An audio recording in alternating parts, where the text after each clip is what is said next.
মন্ত্রীর সমালোচনায় হাইকোর্ট। হ্যাঁ, 2010-এ শিক্ষা দপ্তরে অনৈতিক চাকরির অভিযোগ। 2010-এর অক্টোবরে শিক্ষা দপ্তরে চুক্তিভিত্তিক চাকরি, কি অভিযোগ উঠে এসছে, আরো ডিটেলে বিষয় জানবো। কি নির্দেশ দিলেন আজ বিচারপতি, কারণ হাইকোর্ট রীতিমতো ক্ষুব্ধ এ ঘটনায়। আরো ডিটেল জানাতে পারবে অর্ণব, রয়েছে আমার সঙ্গে। অর্ণব,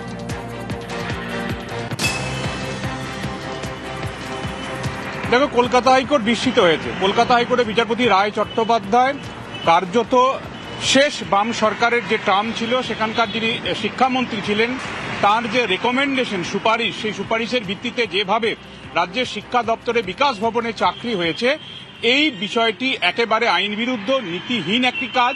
শুধু তাই নয়, যেখানে কোনো শূন্য পদ নেই, শুধুমাত্র শিক্ষামন্ত্রীর সুপারিশে চাকরি পাচ্ছেন একজন, এটা কিভাবে সম্ভব? যেখানে ওই শিক্ষা দপ্তরেরই ওই মহিলা জন্য একেবারে অ্যাডভার্স রিপোর্ট, অর্থাৎ বিরূপ একটা রিপোর্ট রয়েছে। একই সঙ্গে যে নিয়ম নীতিতে একটা নিয়োগ হয়, সেই নিয়ম নীতির বিরুদ্ধে গিয়ে কি করে শিক্ষামন্ত্রী এই ধরনের নিয়োগকে প্রশ্রয় দেন? এবং 2010 সালের অক্টোবর মাসে নিয়োগ হয়েছে, সেই নিয়োগ 2011 সালে, 2012 সালে পালা বদলের পর যখন তৃণমূল কংগ্রেসের শিক্ষামন্ত্রী তিনি তার ওএসডি এবং সেক্রেটারিয়েট মারফত জানতে পারেন যে বাম আমলে এরকম একটা অনৈতিক নিয়োগ হয়েছে, এবং তারপরই তাকে সেখান থেকে ভার্বালি সরিয়ে দেওয়া হয় এবং ফাইনালি তাকে সরানো হয় 2022 সালের 21শে অগস্ট বা তারপরে, 2012 সালের 21শে অগস্ট বা তারপরে। এই ঘটনার সিদ্ধান্তটাকে চ্যালেঞ্জ করে, কারণ বাম আমলের মন্ত্রীর সুপারিশে পাওয়া চাকরি সেটা নাকি আইনসঙ্গত, এই দাবি রেখে তাকে চাকরিতে পুনর্বহাল করতে হবে, এই নিয়ে কলকাতা হাইকোর্টে মামলা করেছে। এবং সেই মামলায় 17ই ফেব্রুয়ারি বিচারপতি রায় চট্টোপাধ্যায় রায় ঘোষণা করেছেন, যেখানে শিক্ষামন্ত্রী তৎকালীন বাম জামানার, অর্থাৎ শেষ বাম টার্মের শিক্ষামন্ত্রীর এভাবে চাকরি দেওয়াটাকে তিনি বলেছেন কার্যত যে চাকরিটার কোনো আইনি ব্যাখ্যা নেই, সেই চাকরিটা কার্যত দেবদূতের মতো এসে শিক্ষামন্ত্রী তাকে চাকরিতে ঢুকিয়েছেন। তিনি জনগণের করের টাকায় বেতন নিয়েছেন। শুধু তাই নয়, একটা শূন্যপদকে দীর্ঘদিন বন্ধ করে রেখেছেন। এই জায়গায় বিচারপতি পরিষ্কারভাবে তার পুনর্বহালের আবেদনটা তো খারিজ করিয়েছে এবং আরও একগুচ্ছ নির্দেশ জারি করেছে।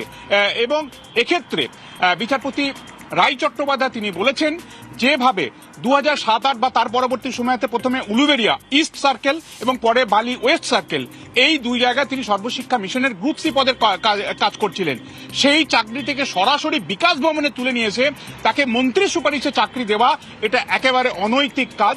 তাই বিচারপতি কড়া সমালোচনা করেছে বাম জামানার ওই তৎকালীন শিক্ষামন্ত্রীর। অর্ণব, একটা বিষয় একটু জানতে চাইবো, এই যে গোটা ঘটনা 2010 সালে যা ঘটেছে, বাম আমলের শিক্ষামন্ত্রীর বিরুদ্ধে তাহলে রাজ্য চাইলে তদন্ত করতে পারবে?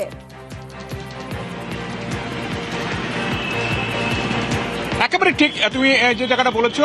বিচারপতি তার রায়ের একেবারে শেষের দিকের প্যারাগ্রাফে এটা নির্দিষ্ট করে উল্লেখ করেছে যে রাজ্য সরকার, বর্তমানে যে রাজ্য সরকার রয়েছে, তারা যদি চায় তাদের শিক্ষা দপ্তরে যে ঘুঘুর বাসা তৈরি হয়েছিল, এই ঘুঘুর বাসা ভাঙার জন্য, কারণ বিচারপতি মনে করছেন শিক্ষামন্ত্রীর দেবদূতের মতো আবির্ভূত হয়ে এভাবে একটা শূন্যপদবিহীন অ্যাডভান্স রিপোর্ট থাকা সত্ত্বেও একজনকে যেভাবে চাকরি দিয়েছেন, এই চাকরিটার মধ্যে কোথাও একটা রহস্য লুকিয়ে রয়েছে।